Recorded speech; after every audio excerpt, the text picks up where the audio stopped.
Bienvenidos al devocional, tiempo importante en la presencia de Dios, donde te edificas a través de las enseñanzas de las Sagradas Escrituras, adoraciones a Dios, clamores dirigidos al que todo lo ve y todo lo oye. Hoy hay una respuesta de Dios para ti. El devocional conduce el pastor Carlos Alberto Núñez Maestre. Escúchenos a las 7 de la mañana y a las 7 de la noche a través de Radio Juan 1516. Las buenas nuevas de Dios para tu vida.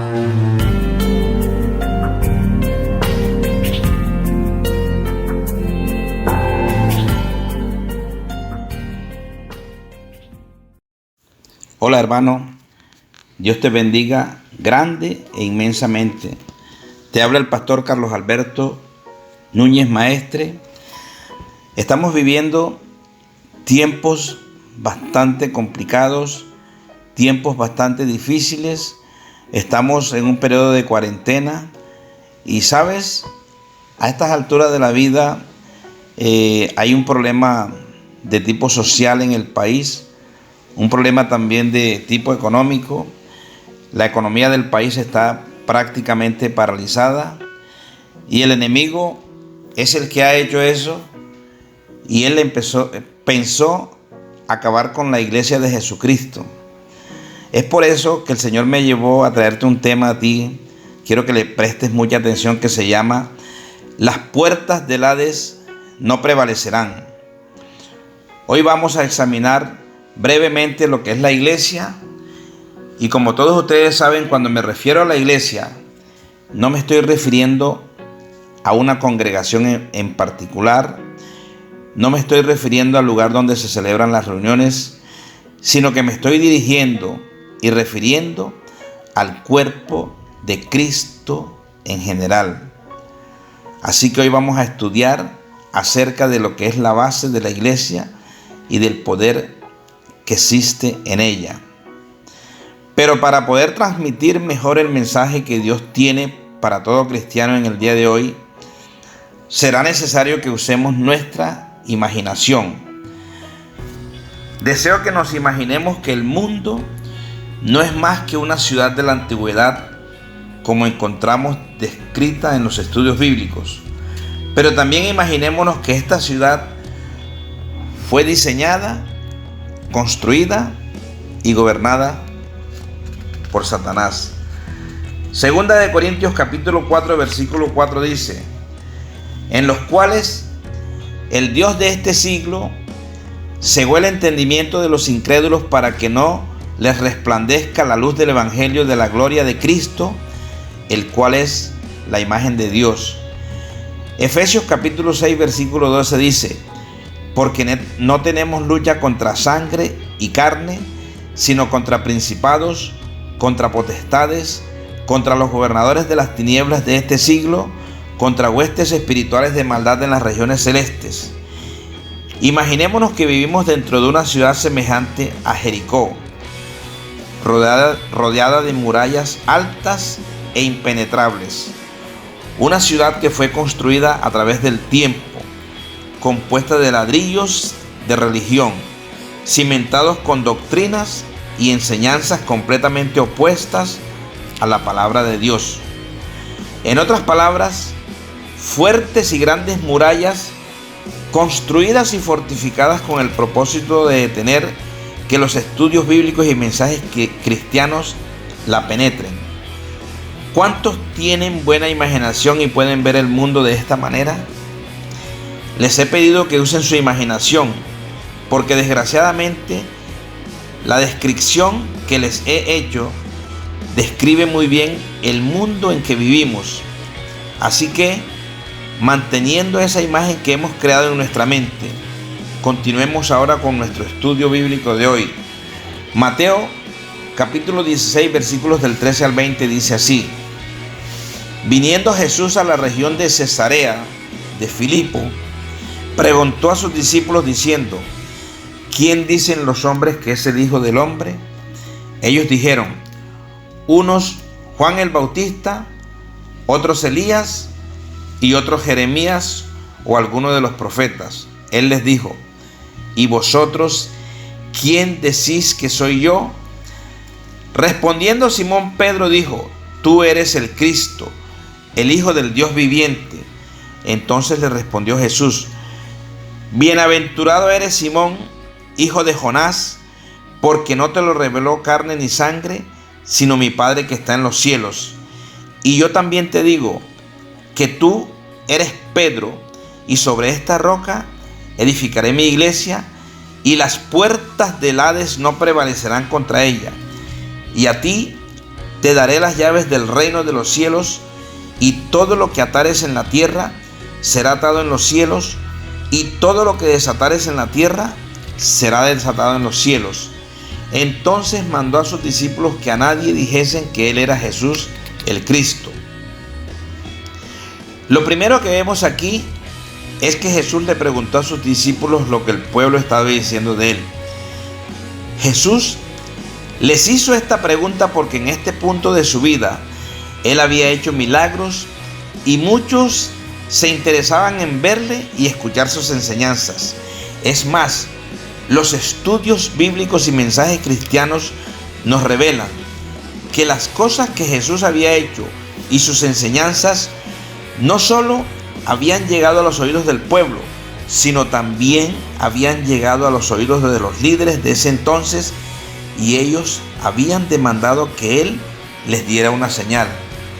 Mateo capítulo 16 versículos del 1 al 4 dice así: vinieron los fariseos y los saduceos para tentarle, y le pidieron que le mostrase señal del cielo.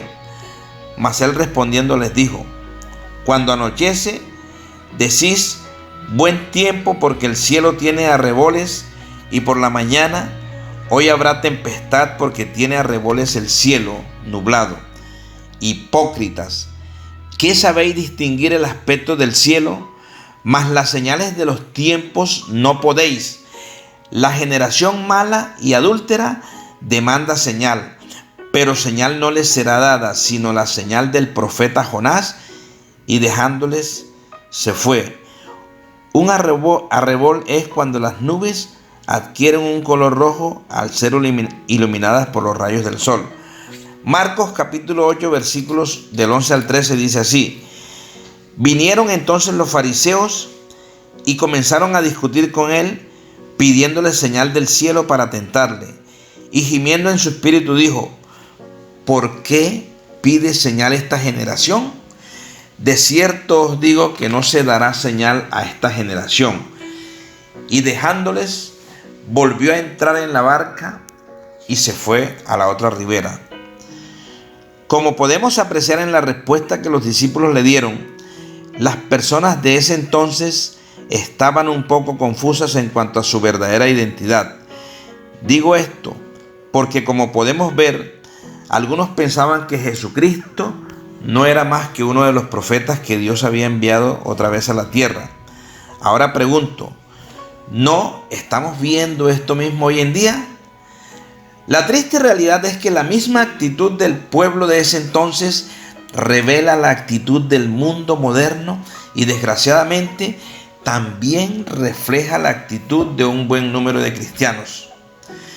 Digo esto porque la mayoría de las personas se encuentran atrapadas detrás de las murallas de la religión, cimentados por doctrinas falsas y por la perdición que existe en el mundo. ¿Por qué sucede esto? Esto es algo que ha sucedido y continuará sucediendo porque existen muchos que no han recibido una revelación de la verdadera identidad de Jesucristo. Cuando le preguntamos a los cristianos ¿quién es Cristo?, todos contestan que fue el sacrificio perfecto para pagar por nuestros pecados. Todos saben que Él murió en la cruz para que pudiéramos tener vida eterna y que Él es el Hijo del Dios viviente. ¿Qué les quiero decir con todo esto? Para que entiendan bien el punto que deseo hacer, fijémonos bien en la respuesta que Jesús les dio una vez que le reconocieron como el Cristo. Jesús les dijo: entonces le respondió Jesús: bienaventurado eres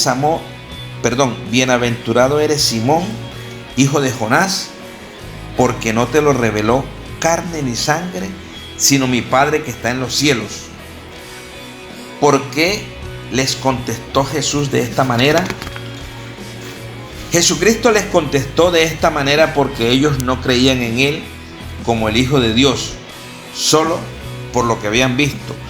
Ellos creían en Jesucristo como el Hijo del Dios vivo porque Dios mismo se los había revelado.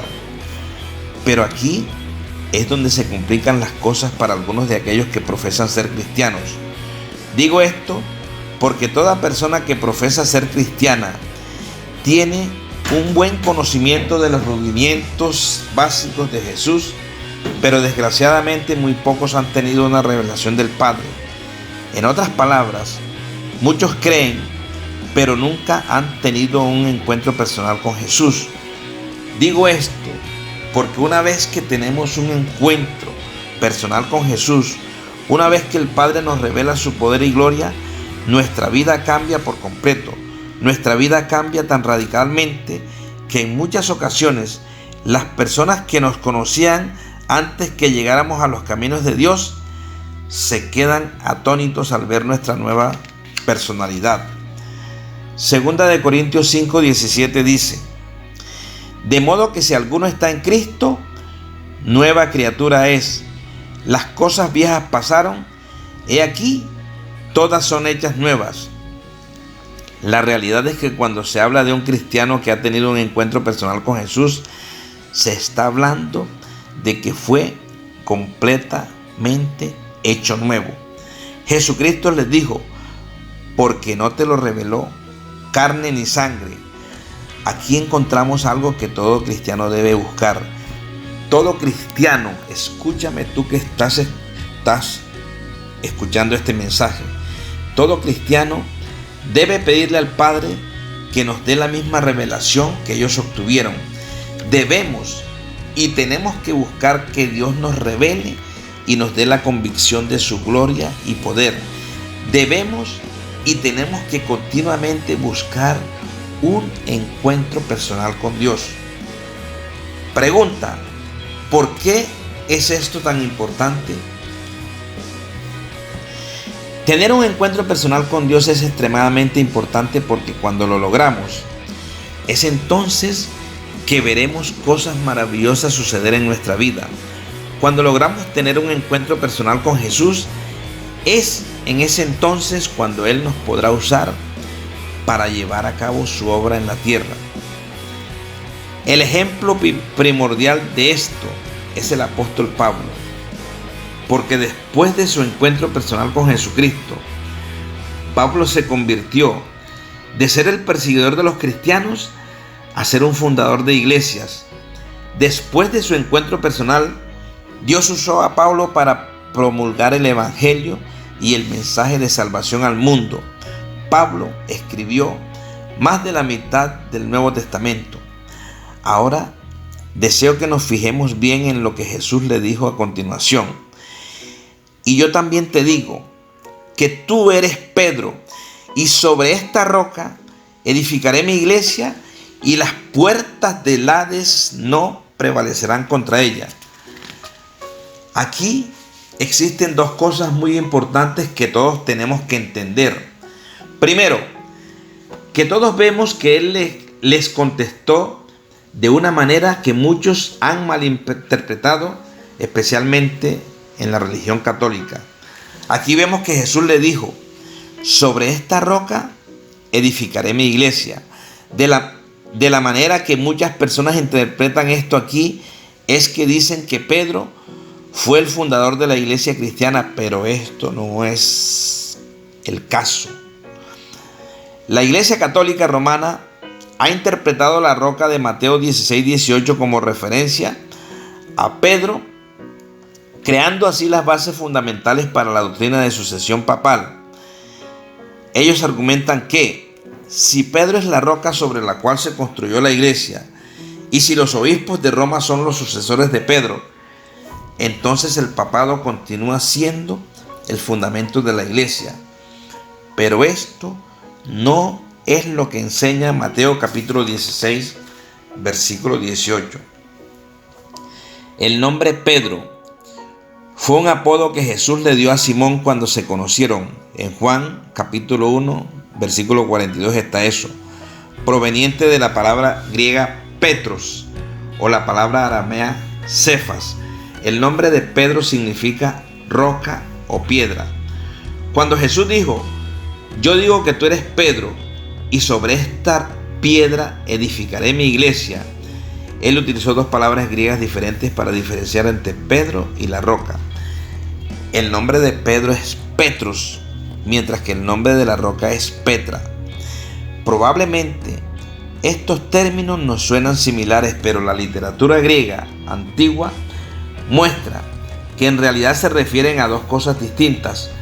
Petros se utiliza para referirse a una pequeña piedra, mientras que Petra se refería a una base de piedra o a una gran roca utilizada como el fundamento que está en Mateo capítulo 7 versículos del 24 al 25.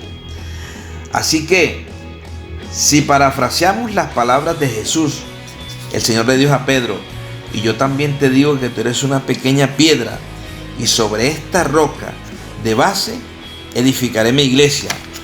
Jesús empleó un juego de palabras para enfatizar este punto tan importante. Cuando Jesús dijo: yo digo que tú eres Pedro, y sobre esta piedra edificaré mi iglesia, él utilizó dos palabras griegas diferentes para diferenciar entre Pedro y la roca.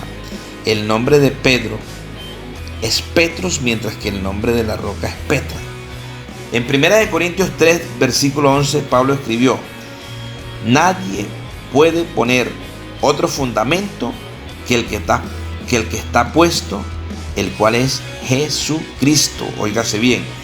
En Efesios 2, capítulo 20, Pablo explica que Jesucristo es la piedra angular sobre la cual la iglesia está fundada por los apóstoles.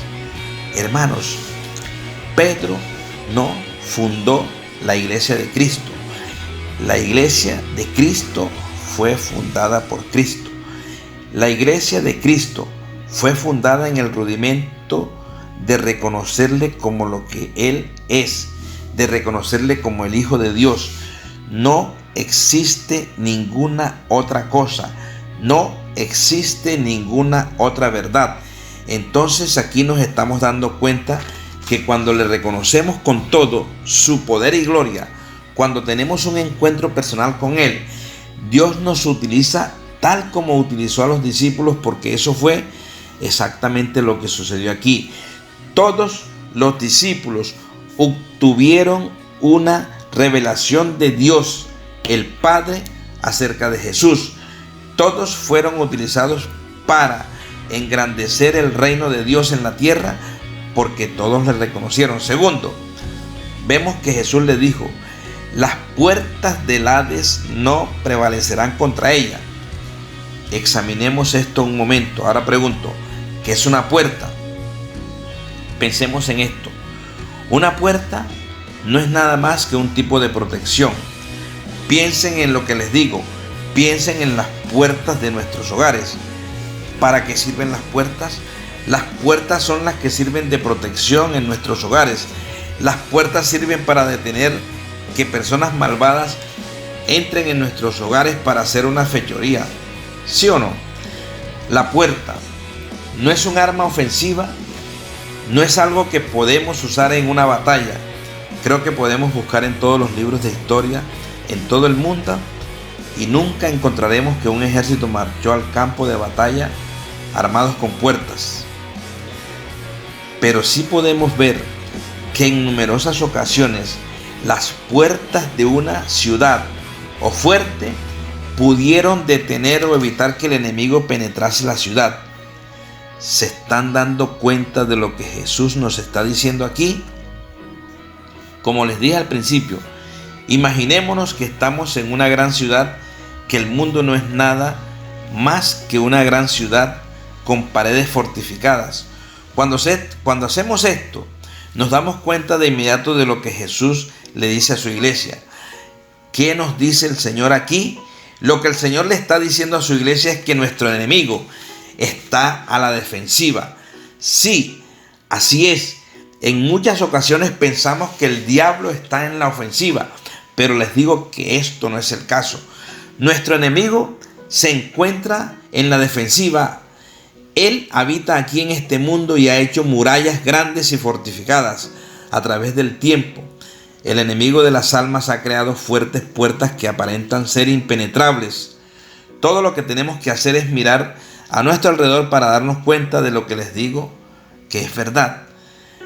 Satanás ha hecho murallas de violencia, murallas de adicción, murallas de religión. Él ha hecho puertas en estas murallas que aparentemente son impenetrables. Puertas de incredulidad, puertas de duda, puertas de apatía.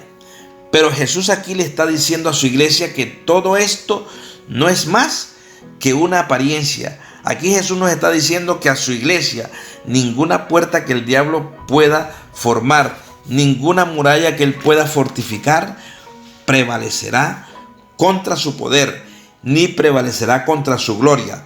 Aquí Jesús nos está diciendo que como su iglesia, nosotros tenemos que estar en la ofensiva y podemos tomar la ofensiva confiadamente porque confiamos en las promesas que Jesús nos ha hecho. Podemos atacar confiadamente las murallas del infierno porque no existe nada que pueda prevalecer ante el poder de nuestro Dios. Las puertas de religión pueden ser derribadas. Las murallas de adicción pueden ser derribadas. Las murallas de violencia pueden ser derribadas. Las murallas de las pandemias pueden ser derribadas. Hermanos, Cristo nos ha dejado el poder. Él nos ha hecho la promesa que nada prevalecerá contra su iglesia. Ahora, con esto no les estoy diciendo que nos será fácil. No les estoy diciendo que será como el caminar en un parque. No será nada fácil, puesto que Satanás y su ejército han edificado grandes murallas y poderosas puertas a través de los siglos.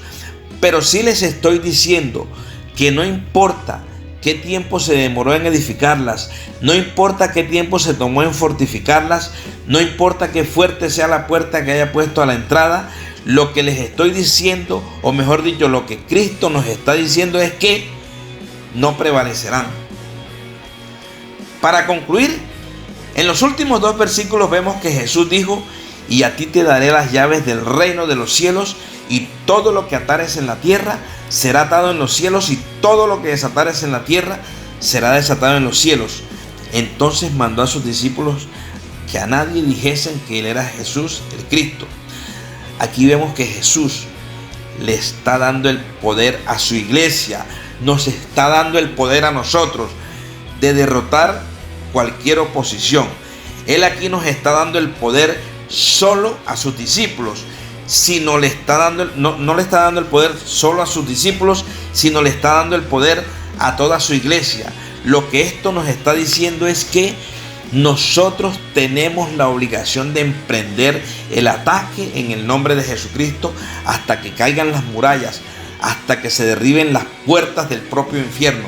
Sí, hermanos, podemos atacar confiadamente. Tenemos el poder de reprender y de atar los ataques del enemigo. El atar es el ejercitar la autoridad del poder de Dios en la tierra. ¿Cómo podemos hacer esto? Fácilmente. Esto se hace a través de la oración. Esto se hace a través de congregarnos en una iglesia. Esto se hace a través de la alabanza y bendiciendo su nombre. Dios nos ha dado el poder de atar y desatar, pero no para determinar su voluntad, sino para acertarla e implementarla aquí en la tierra. Aquí vemos que Jesús también les dijo a los discípulos que no revelaran su verdadera identidad, pero esto fue porque todavía no había cumplido con su misión. Pero en el día de hoy les digo que es nuestra obligación de revelarle al mundo su identidad. Es nuestra obligación de llevar la luz a las tinieblas. Es hora que la iglesia de Cristo monte un riguroso ataque contra las murallas del enemigo. No esperaremos, no podemos temer, porque les digo que no importa lo impresionante que pueda lucir, no importa lo fortificada que pueda estar. Cristo nos dijo y nos dice: las puertas del Hades no prevalecerán contra la iglesia de Jesucristo. ¿Sabes una cosa? Esa pandemia que está sufriendo todo el mundo en este momento, ¿sabes qué? esa pandemia se irá de este mundo en el nombre poderoso de Cristo Jesús. Padre, te damos gracias en este maravilloso día porque tenemos todo tu respaldo. Y a pesar de que el enemigo ha querido destruir a la iglesia de Jesucristo con esta pandemia, a pesar de que por esta circunstancia la iglesia no está reuniéndose en el templo y con eso el enemigo quiso detener la obra de Jesús en la tierra, a pesar de que los ingresos en las iglesias han disminuido como consecuencia de la cuarentena a la cual estamos sometidos, la iglesia de Jesucristo está firme en este momento. La iglesia de Jesucristo nadie la puede detener porque la iglesia hoy está reunida en cantidad de hogares del planeta. La iglesia hoy está reunida en familia y hoy el evangelio está corriendo como ríos de agua viva por todo el mundo a través de las redes sociales, a través de los distintos medios de comunicación. La iglesia seguirá en pie de guerra, parada en la roca que es Cristo Jesús. Nada podrá detener la propagación del evangelio en todo el mundo. El que no te conocía hoy está llegando a los pies de Cristo. El que estaba apartado hoy ha vuelto su mirada a ti y se ha reconciliado contigo. Estamos seguros de que cuando acabe todo esto, las iglesias estarán llenas de gente que aprovechó esta intención del enemigo de acabar con la iglesia y acudirán corriendo a las distintas iglesias regadas por todo el mundo. Las puertas del Hades no prevalecerán contra la iglesia de Jesucristo porque contigo somos más que vencedores, Señor. Hoy podemos dar un grito de victoria porque te tenemos a ti, Señor, y tú nunca has perdido una batalla, Señor. Hoy te decimos, Padre, que pase lo que pase, suceda lo que suceda, estaremos dando la batalla hasta el final, Señor. Hasta el final, oh Dios, hasta el final, Señor, en el nombre poderoso de Cristo Jesús. Amén, amén y amén. Gracias, Señor. Gracias, Dios.